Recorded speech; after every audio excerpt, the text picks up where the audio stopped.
In the 13th century, Scotland was under threat from the power of England.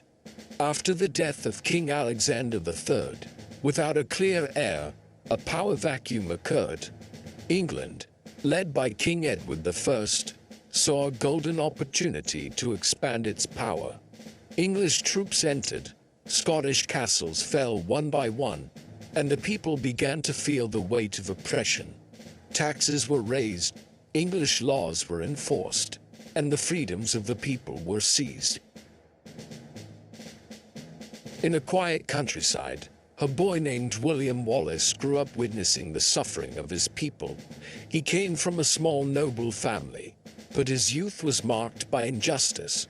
As time went on, he became a tall and strong young man, skilled in archery, wielding a sword, and riding horses. When the suffering of the people became unbearable, Wallace decided to fight. Without an official rank and without great power, he began to gather people from the villages, farmers, hunters, and even fugitives. They united not for the promise of wealth, but for freedom. Wallace's first resistance began with small attacks. English posts in the interior became targets. Wallace's forces moved quickly, taking advantage of the forest and hill terrain. Each attack increased the people's courage and reduced their fear of the English army.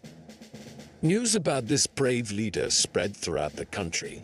The name William Wallace began to resonate, from fishing villages on the west coast to the green valleys in the inland.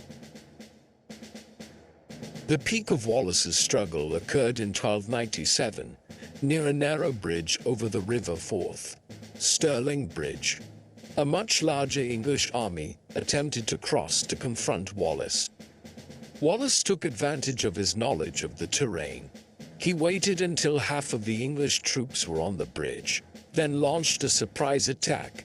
The narrow bridge prevented the enemy from utilizing their numbers. The English troops were trapped, many falling into the river and drowning. This victory became a turning point. Wallace was appointed as the guardian of Scotland, the protector of the nation during the time without a king. However, that victory also made Edward I determined to destroy Wallace with full force. King Edward I, nicknamed Edward Longshanks, due to his tall stature, led a large army into Scotland. He brought heavy cavalry, archers, and experienced infantry. Wallace knew this strength would be difficult to confront in open terrain. However, he still chose to face them at Falkirk in 1298. The Battle of Falkirk was a heavy blow. Although Wallace made use of the large spear formation known as Shiltron, the English long-range archery decimated the Scottish lines. The English cavalry broke through the defenses, and Wallace's forces were pushed back. After this defeat, Wallace resigned from his position as guardian. He chose to go underground, leading small attacks and avoiding frontal battles. For years, Wallace lived as a fugitive. He moved from forest to forest, from remote villages to quiet mountains. Although the English forces continued to hunt him down, Wallace always escaped, aided by the loyal people who kept his whereabouts a secret. However, the betrayal came from within. A Scottish nobleman who sought English protection revealed Wallace's location. In 1305, he was captured near Glasgow and taken to London. In London, Wallace was not given the opportunity to defend himself. He was accused of being a traitor to the King of England, although he never swore allegiance to England.